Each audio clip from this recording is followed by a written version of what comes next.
Well, hello everyone. Happy Tuesday. Happy Baby Talk Tuesday. I'm Cara Wright, and this is Baby Talk Tuesday, where we talk about all things um, mom, baby, pregnancy, birth, whatever else shows up.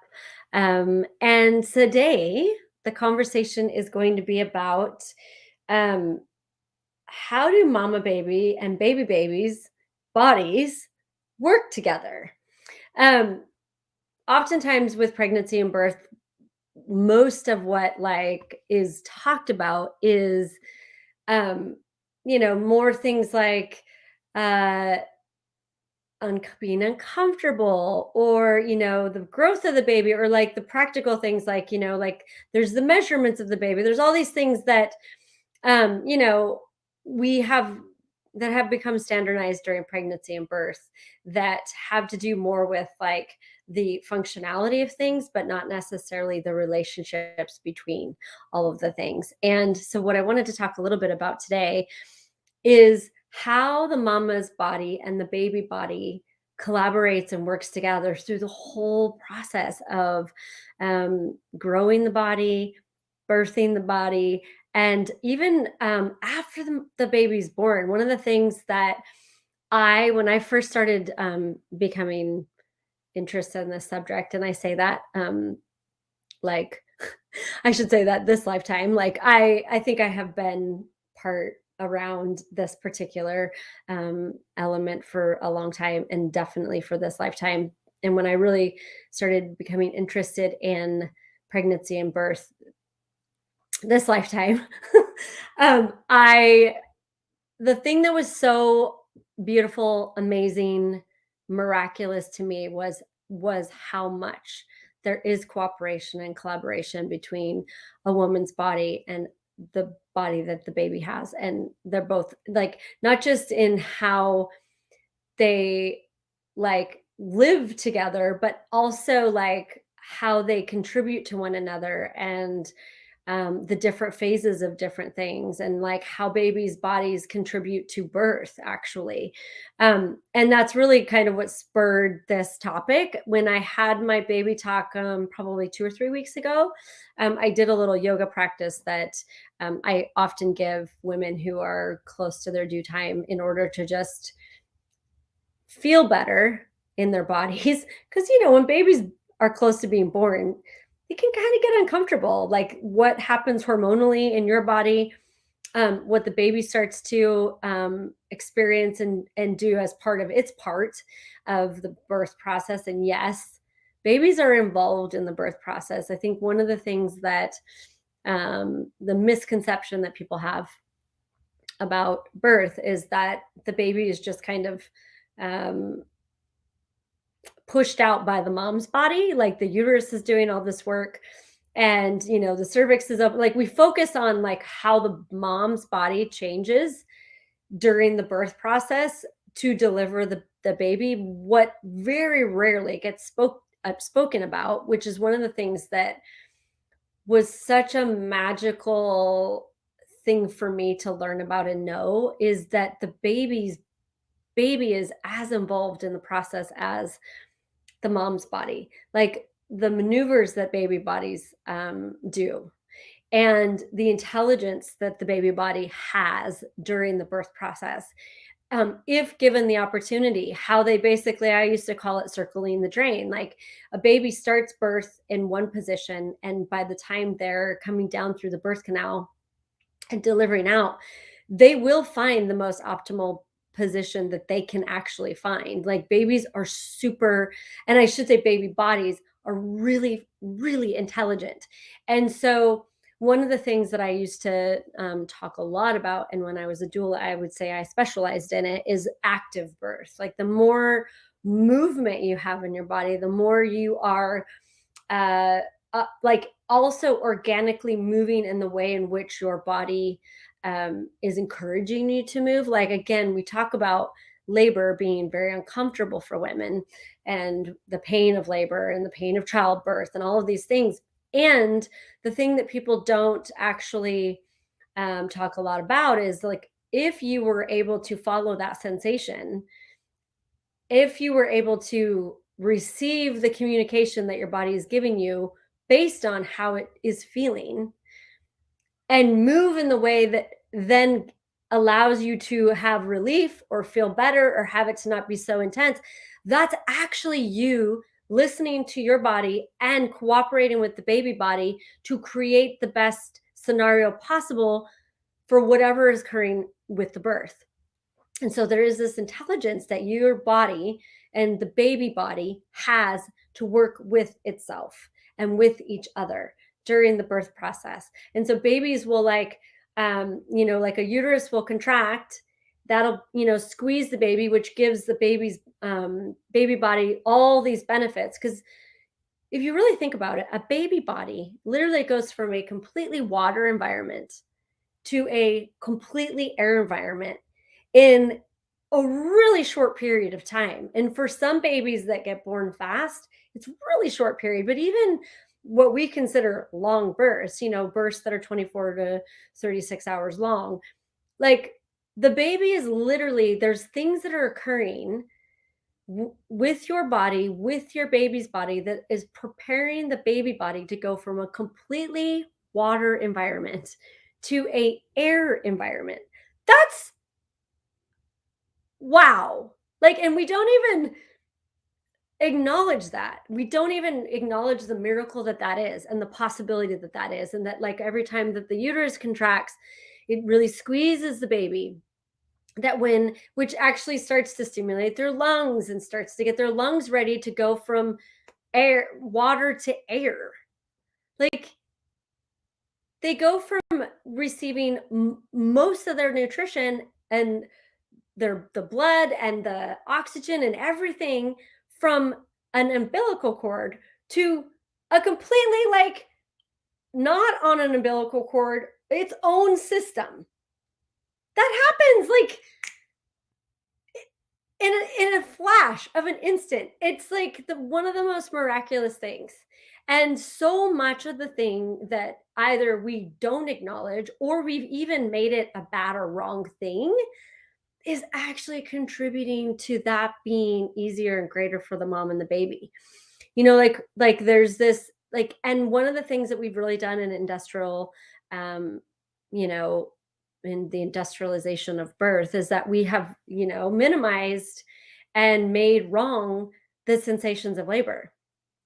And that, like, why would you want to feel labor if you have the choice not to? Well, you know if you actually look at a lot of statistics, the more you actually have, like, the ability to be present with the sensations and act accordingly, if you have the freedom to be able to move around, if you have the freedom to be able to choose if you're eating, when you're eating, what you're eating, if you have the freedom to be able to get in the shower, to lay down, to sleep, to stand up, to go for a walk, to have the possibility of it all, that's actually going to create a greater birth outcome. The industrialized birth may be easier, and it may be able to be scheduled. And when I say easier, meaning from the space of, you may not have to experience a lot of those things. You can have a baby and not have very much of the experience at all, really. Um, but that doesn't equal greater outcomes for mom and baby. It doesn't mean that it's wrong. It just also means that it's just a different way of doing it. And so what I'm talking about today is like what can we be different and do different and be aware differently with birth and with pregnancy, where we actually include and not exclude that these things are actually part of the process. Like, it's that whole thing where it's like, what if pain isn't wrong? What if it's just part of the process?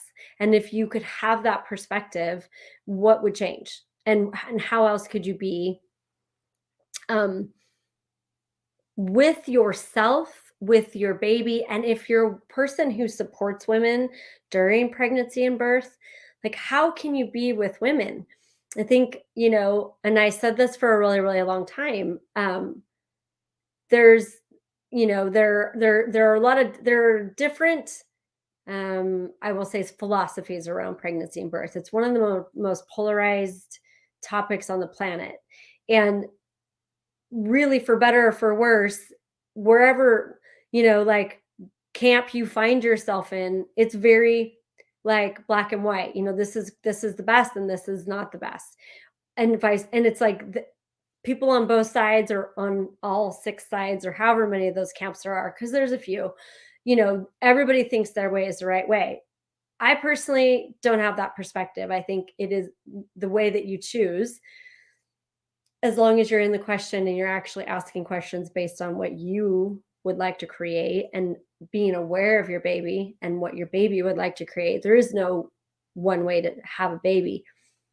What I will say is the more you are actually like being present and allowed to follow what feels right for you, the more you're going to have an empowered birth experience. And often that means that you're someone who, you know, allows yourself to go into labor naturally, like lets your body go into labor as opposed to being induced into labor.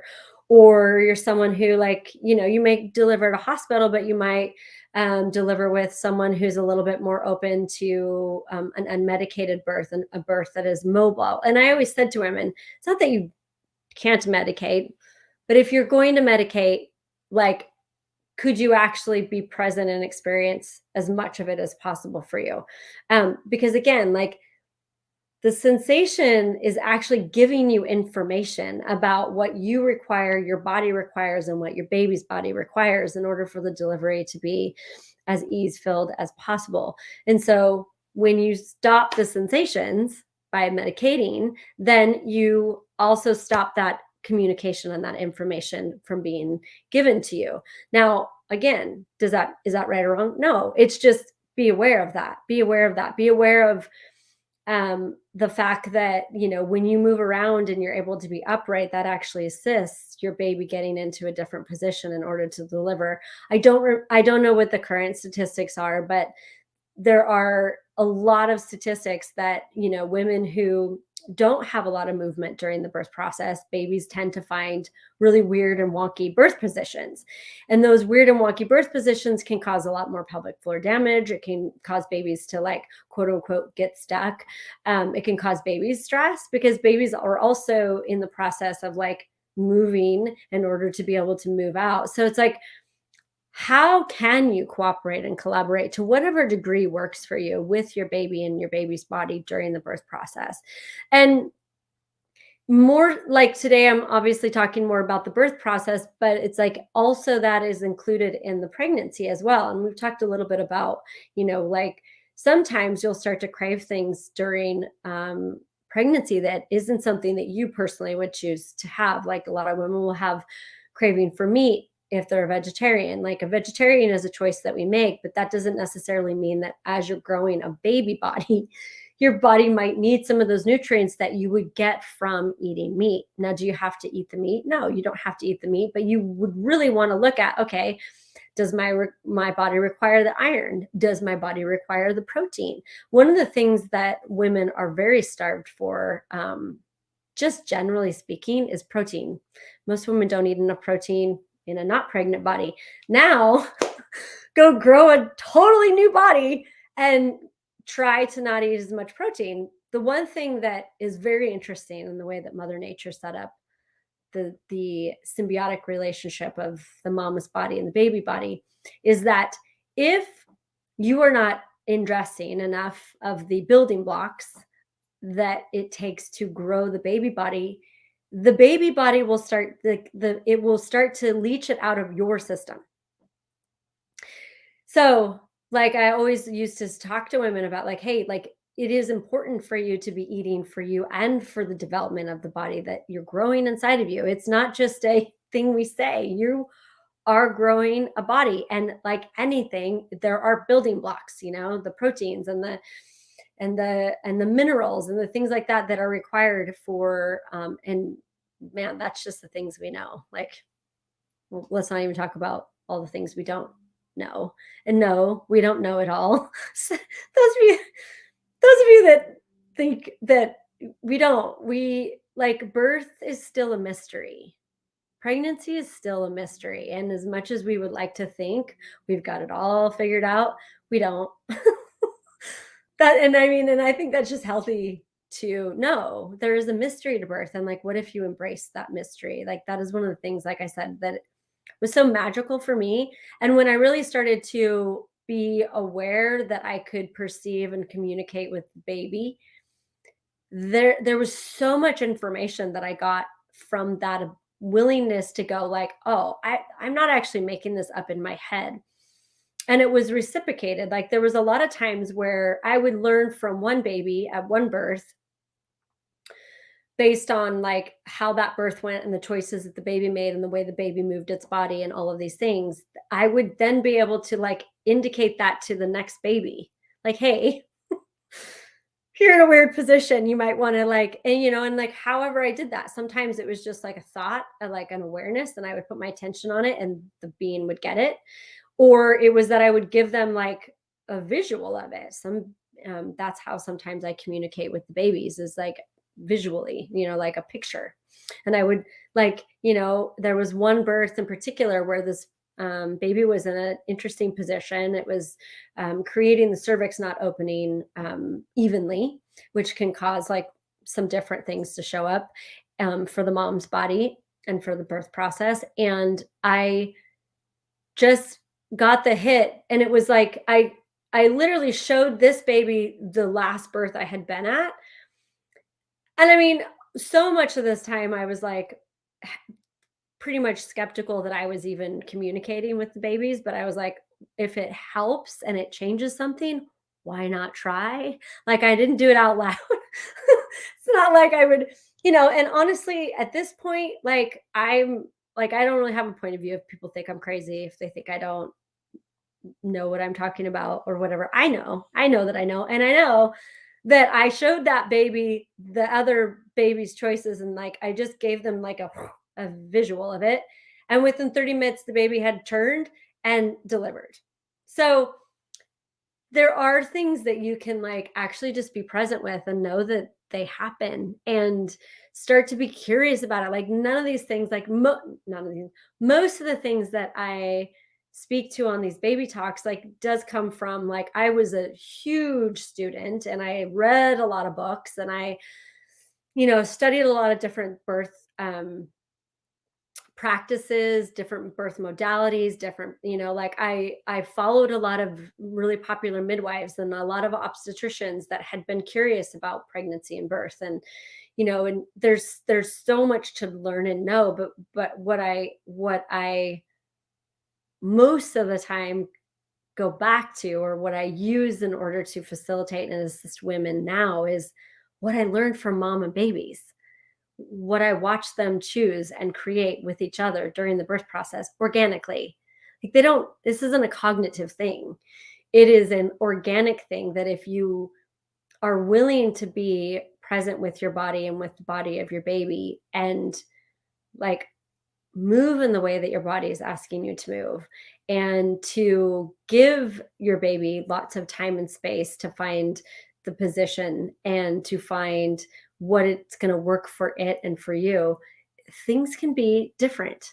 And now, is that to say that that is the only way to go about doing things? No, because there are some situations where the most ease filled and less stress filled choice is to even have a surgical delivery, to have a cesarean. So it's not to say that vaginal birth is king and that should be everyone's target. It's to say that what is it that you and your baby's body know that if you were willing to have that be the valuable element to you, that you would know the direction to go in.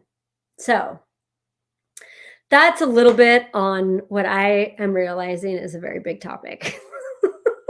So this may have sparked more questions or curiosities for you than any sort of answers, for sure. And if you do have questions, curiosities, if you want me to speak into greater depth of anything that you heard today, I do have a group called Baby Talk with Cara Wright. You can ask to join. And all of these are on also my Facebook. And you can always PM me. Let me know if there's things that you are curious about that you want me to speak to in the future. And thank you for joining me today. And we will see you next week.